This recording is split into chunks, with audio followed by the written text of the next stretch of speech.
Hello everyone, Helen here. How are you today? I hope you're okay. I'm okay. I'm very happy to be chatting to you again about some of the things I've been making, and I've got the second part of the article I was reading in last week's podcast, all about developments in Victorian ladies' underclothing. So I know quite a few of you like that. Thank you if you left comments to tell me that, because I'm never quite sure. I find it fascinating, anything to do with social history, and particularly anything to do with women. And it's really nice to know that some of you at least enjoy that. I don't expect everybody to enjoy it, but yeah, so we've got the second part of that to come, and then a special extra thing at the end as well, if you like piano. So there's that to come too. So I think, yeah, let's get on. I've mostly been sewing, but I have been doing little bits of knitting. I am trying to rest my arms as much as possible and just do gentle things while they decide to heal themselves. So you might have noticed here that I have got 3 little chickies now, instead of just one, which I showed you last time. So the one that I showed you last time I'd made before we went away in the camper van. Oh yes, I didn't tell you that either. I've been away in the camper van again, had a lovely time away, and of course I will be telling you all about that at some point. Excuse me. And it was actually 2 trips in one, because Phil and I were away the first half of the week in an area north of Dundee, the county of Angus. Had a lovely time. And then Phil dropped me off in Dundee on the Wednesday of that week, and then I met up with my lovely friend Margaret, who lives on the Isle of Skye, and we meet together once a year. So hello Margaret. We had a brilliant time, and I will be telling you about that trip as well at some point, but mostly not today. And yeah, so I didn't take the little chickies away with me. If you've made a big emotional support chicken, then they do take a while to make, and these are just so nice and quick. And so I think more are likely to appear. And I'm just gradually changing the little display on top of my piano where I do my piano teaching at the moment. It's still looking a little bit wintry, and I think I would like it to look as though spring is approaching. So I'm going to take off anything wintry, and I think these little chickies will have to be part of the new display on top of my piano. So there we go, we'll put you there, not say too much. Oh, and you might spot that I've got Winky the pigeon here as well. He's just been away with me to Dundee. He was Margaret and I's special guest, and yes, I'll be telling you lots more about that and what Winky got up to when we were in Dundee. Yeah, so that was a little bit of knitting, and then the other little bit of knitting was my Hygge hat, which I have now finished. Yay! I've loved making this, because after you do the very first casting on bit and increasing, you then just knit a long tube and until you get to the other end when you've run out of wool. Oh, I forgot to put the wool here to show you. I didn't have very much left. And so you knit this long tube, and then you push one end inside the other. And then if you want to, you can fold over so that you have a little brim. So you have, over your ears, you have 4 thicknesses of the knitting, which is the merino boucle, I think it was, that kind of, I don't know how you describe that. It's sort of yarn with soft lumps in it and just gorgeous selection of colours. And then that was held double with some mohair, from some Norwegian mohair. And it's just going to be so warm. I mean, I know we're going into hopefully going into warmer days now here in the northern hemisphere, but when we do get cold days, then I will be staying very cosy in that hat. So lovely, really pleased with that. And that did come as part of the Hygge kit that I bought from Lucy Locketland, and that where it came with beeswax sheet to make a beeswax candle, which I showed you not so very long ago. So lovely, I'm really pleased to have that finished. And I haven't got any other knitting. Yes, I've got one other knitting project on the go, which is socks that I started ages ago. So I'm trying not to do too much knitting at the moment, and so I'm concentrating on sewing. And so what shall I show you? Well, the thing I did take away in the van with me was my Quilt-as-you-go cushion cover project. So I'm making 2 cushions, or 2 cushion covers for cushions in the camper van, and they are, each side of the cushion will be a different season. So 2 cushions, 4 sides. So I have now finished all of the squares for the spring side, which you can see here, and all of the squares for the autumn side. Obviously they need to be sewn together now, and the arrangement that you see in the photos is not the final layout. I just thought I would lay them out so I could take a photo to show you.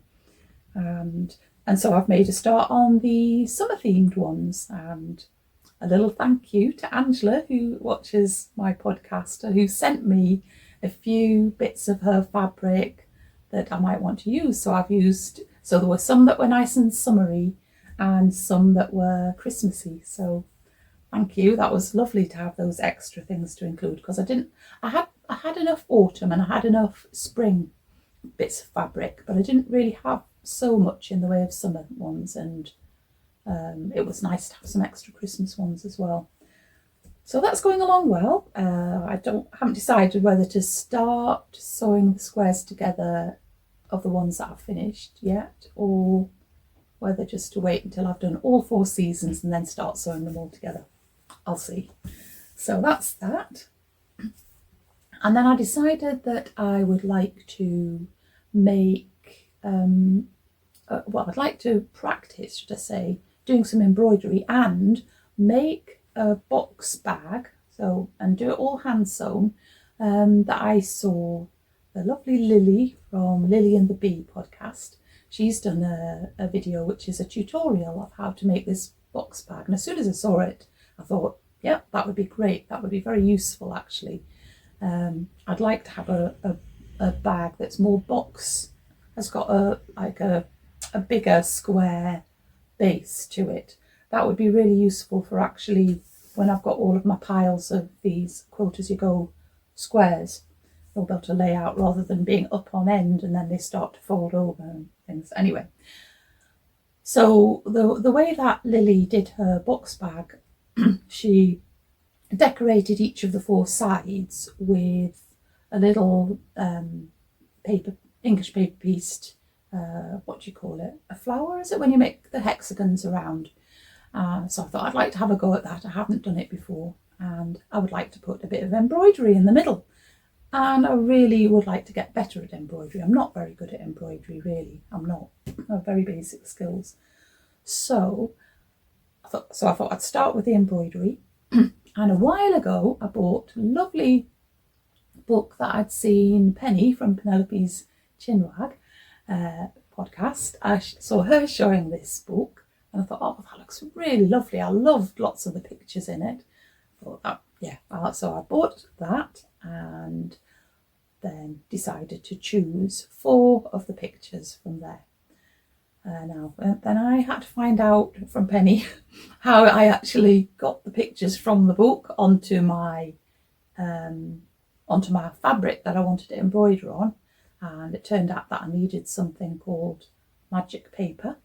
Well, that was a helpful thing to have anyway.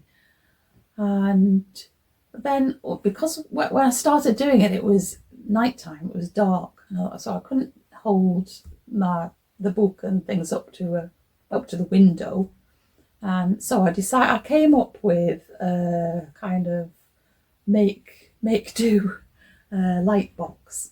So So I've got my cookery book stand, and put a phone in with a torch underneath it, and then I was able to lean the book on there and then trace onto the DMC magic paper.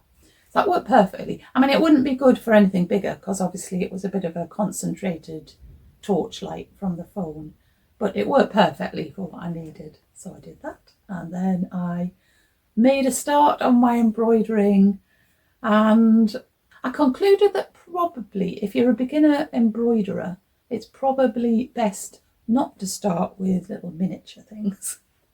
Maybe something a bit bigger, because that definitely made it harder. I'm not entirely happy with the outcome. It's not the neatest embroidery, but it'll do. I think you can tell that I've done 2 rabbits and 2 birds, a little bird box, and yeah, they'll be fine. And you know, when I add them to my box bag, when that gets done, I'll be able to look at it and think, oh, that was me trying hard and practicing, trying to get better at embroidery. I'll not give myself a hard time about it, because I could, you know, hopefully I can only get better. I'm not going to get worse anyway. So yeah, so now I need to just do some fabrics to go around the embroideries, which will be in the centre. And I bought some paper templates because I'm going to do proper English paper piecing, where you just tack the fabric onto around the paper, and I haven't really done much of that before at all, so I'm looking forward to doing that. And then the other thing to show you today, the last final thing that I've been making or sewing, is not actually my sewing kit. This is my Husif, or basically my travelling sewing kit. Although, I used it in the house as well, but it comes with me when I'm off on my travels. And I showed this to you, probably a year ago. I think it was this time last year when I made it.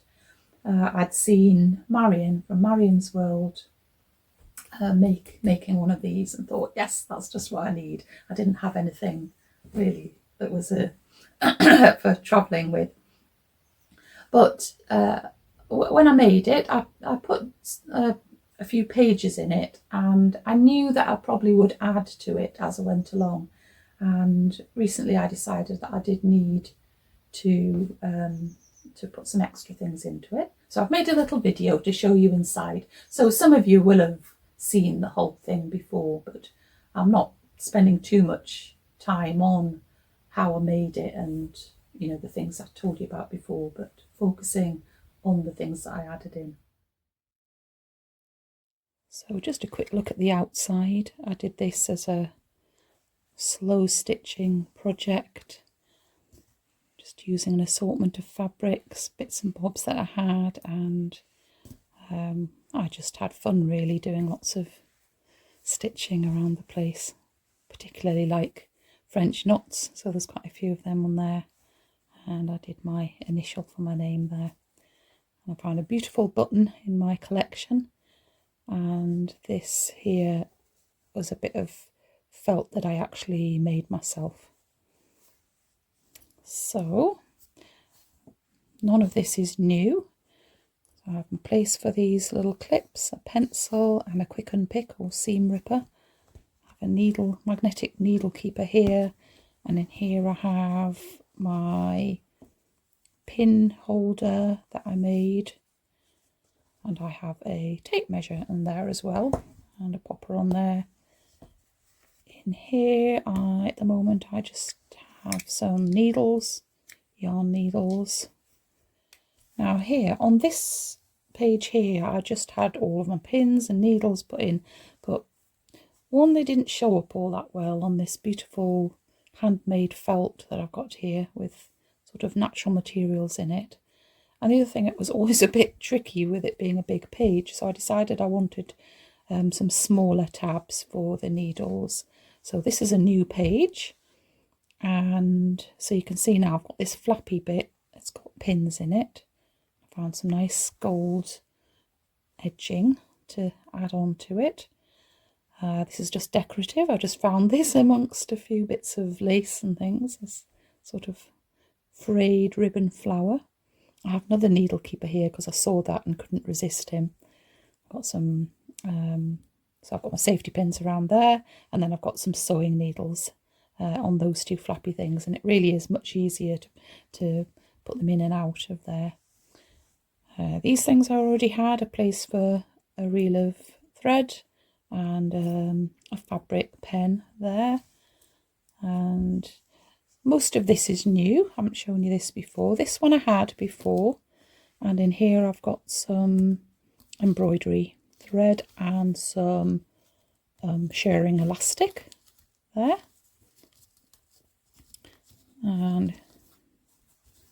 But then all of the other pockets are new. So this here, first of all, where I've got buttons sewn on, in here there are small buttons, and in here there are 2 or 3 larger buttons. In this little pocket here there are some hooks and eyes, and I have to put them in that way down, otherwise they catch on the little holes in the lace. And in here I've got some pestards, so two different sizes.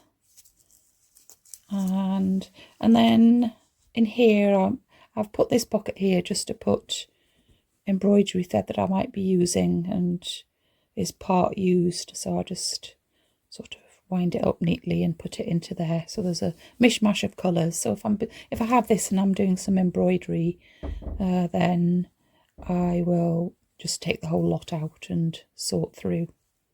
And I think that's it for new things. Yes, here I just have a little notebook slotted in.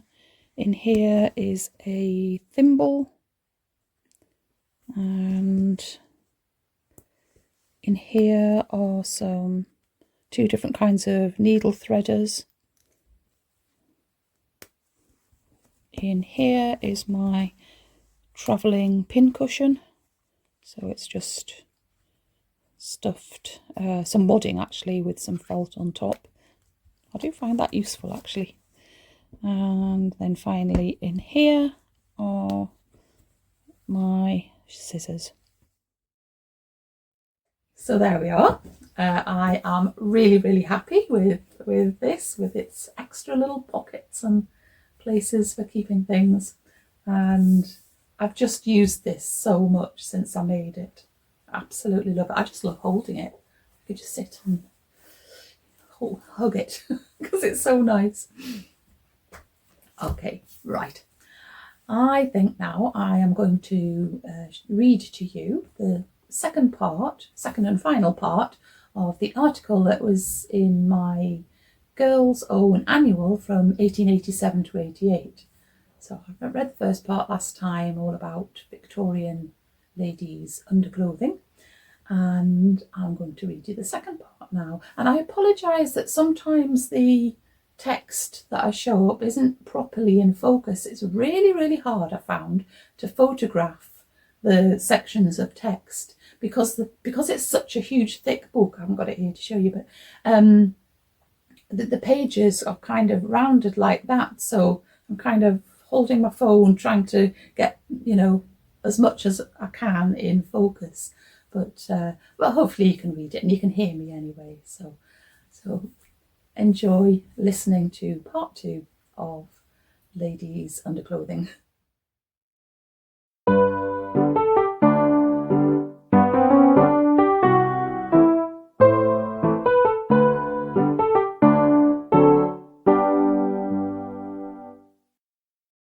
The excerpt that I'm reading is from the Girls' Own Annual 1887 to 88.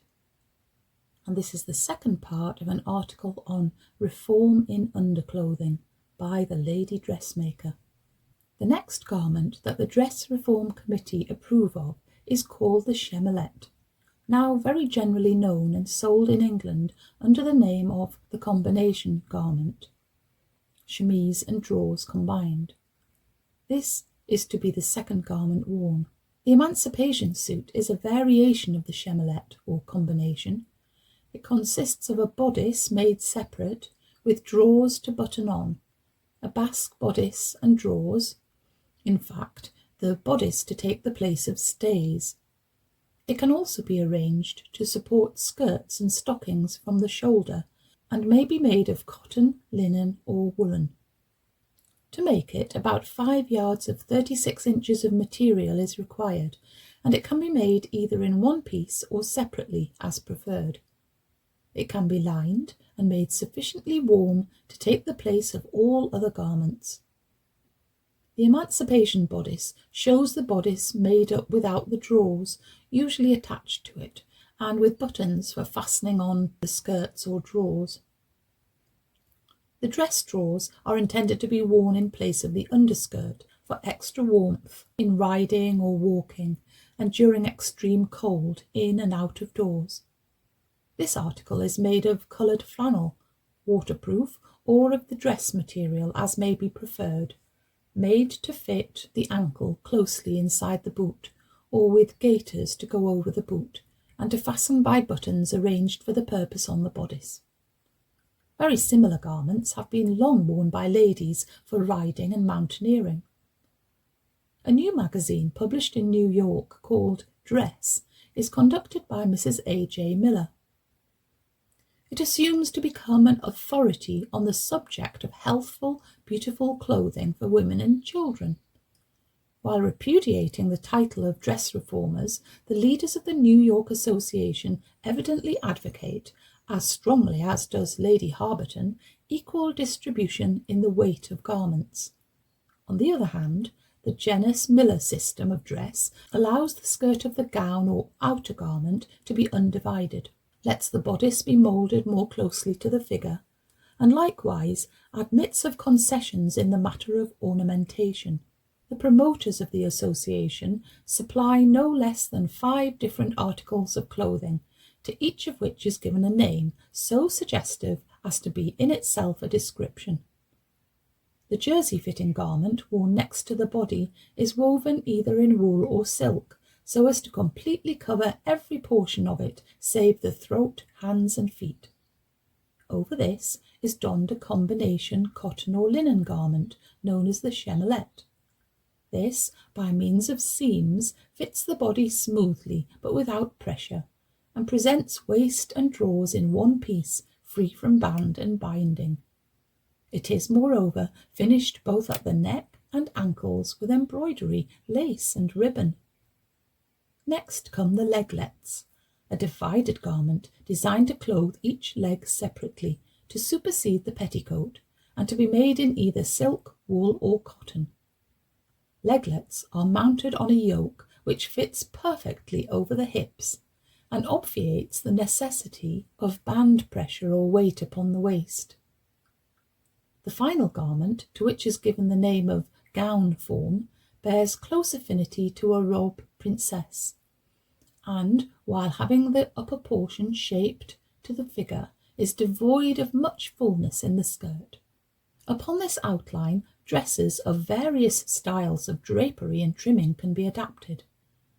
Fashion can be followed as far as is deemed desirable, while scope is given for individual taste and fancy.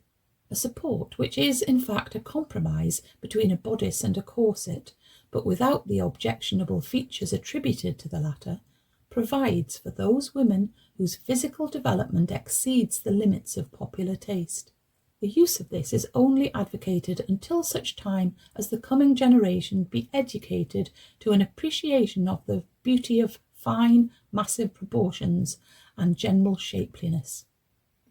The magazine promises that the dress subject will not be confined to the advocacy of the particular ideas of the editress, but will contain suggestions from all who have made the subject a study. It undertakes to draw attention to correct ideals and to give models adapted to the means of ease and health. Also to help in avoiding singularity by differing as little as possible from prevailing models. There may be some, however, of our readers who desire to have a petticoat instead of the divided skirt, which would not be a difficult thing to manage, as any well-gored shape would answer. Questions on all these subjects have been asked by so many of our correspondents, and it will be a pleasure to the majority perhaps to have all the last new ideas and all the information thereupon that can be procured. One great change that will be brought about must not be overlooked, and that is in the work of women.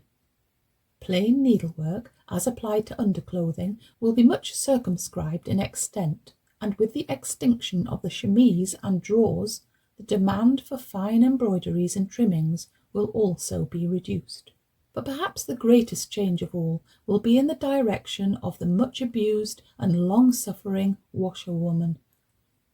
Few of the community at the present time can wash woollens well, and it is to be hoped that the new departure will bring with it some washers of wool. But who knows that great alterations may not be expected in this department of work also? For I hear that there is no difficulty in performing the operation at home when the proper directions are followed, and aided by a small wringer to accomplish the most arduous part of it. Woollens are no longer rubbed. If very much soiled, a brush is used to aid in cleaning them. They are ironed when wet and are carefully pulled the long way to avoid stretching them out of shape. The first thing to do to prepare for the washing of woollens is to cut up the soap into small pieces and boil it in water. The proportion should be about 3/4 pound of bar soap to 6 gallons of water. When all the soap is dissolved, put into a tub to cool. When ready, at about 100 degrees Fahrenheit, add 3 tablespoons of liquid ammonia or 4 ounces of lump ammonia.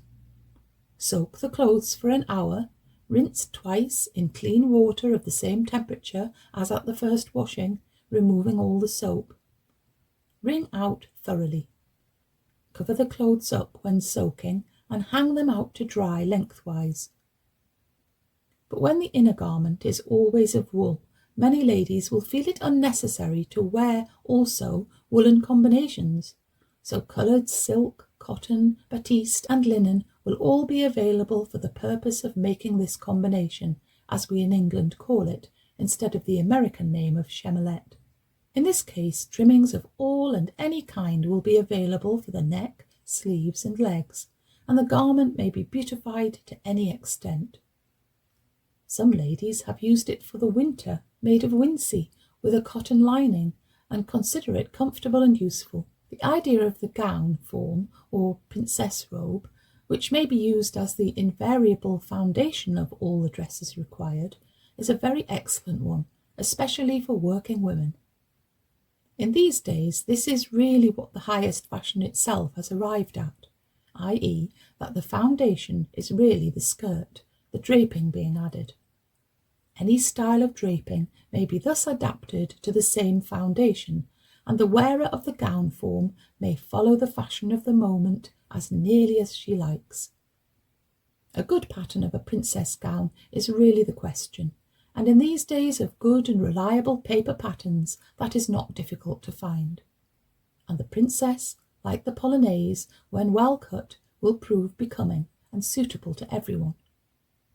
The divided skirt has, I think, happily failed in its first intention of being the dress, and as such, being visible when in movement. It is more suitable and comfortable as an under-petticoat, and has been adopted and found to answer admirably by many women workers who thankfully declare that the days of wet, miserable, draggle-tailed petticoats are over for them, and will come again no more, and that they never have any more weariful holding up of petticoats, which made arms and shoulders, backs and sides ache alike.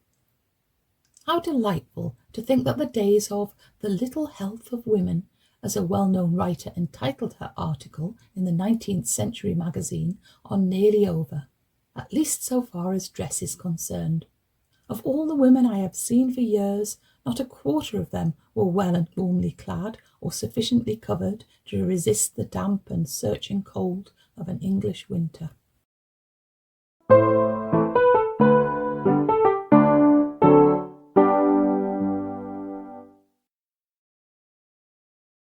So there we are, some very interesting things there. And there's loads more interesting things in that girls' annual and in the other ones. So I'm going to pick out some more things and read some more to you another time. And I'm going to finish off today, as I said, with a little treat if you like piano music. One of the things that Margaret and I did when we were in Dundee was to visit the V&A Dundee. It's a beautiful building. I'll tell you more about it another time. But they had just installed this, it was an art installation, yeah, well, you know what I mean, which was called Shy Lights. And I'm not going to try and describe it to you because I've made a video and you can see it. So it's difficult to describe. You'll see what I mean when you see the video. So I took some video of it. Margaret and I were absolutely mesmerised by it. So even though this thing is in the main hall where there's things going on and there's all sorts of things around, people around and things, when we started watching it, we watched it for quite a while, we were just completely mesmerised by it. And there was a soundtrack going on, which and these things moving up and down were choreographed to match with the music. And I thought that if I wanted to show you this art installation, I couldn't use that music because obviously it'll be under copyright. So when I came home, the first thing that I wanted to do was to compose a piece of music that was inspired by the music that I heard and by this installation. So I have put together the piece of music which I wrote, which is a special gift to my friend Margaret. I've dedicated it to her.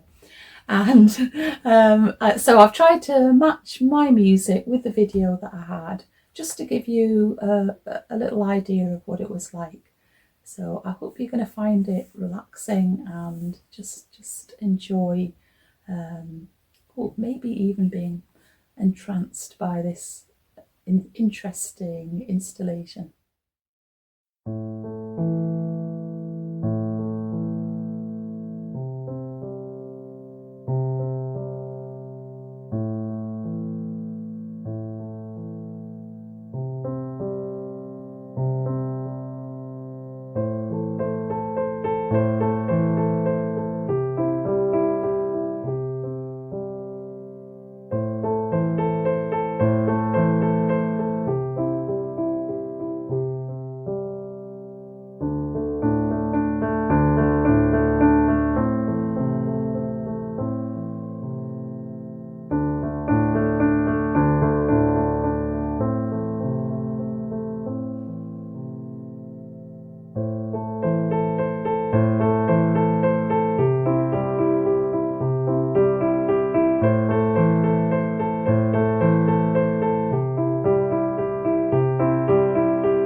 So there we are. We just love that. And actually, I've watched the video a few times already because it makes me feel really relaxed. And I'm actually going to upload that as a separate video to YouTube so that if you want to watch it again, not have to have all the other bump that I've been waffling on about today, you can just watch that. I'll put it in a playlist that's called Mousie Makes Specials, and you can just go and watch and listen again if you would like to. But I think that's all from me today, so I shall say goodbye. Just please look after yourself. I am looking after myself. I am taking my own advice, and keep nice and busy, but not too busy. And I'll see you again next time. Okay then, bye.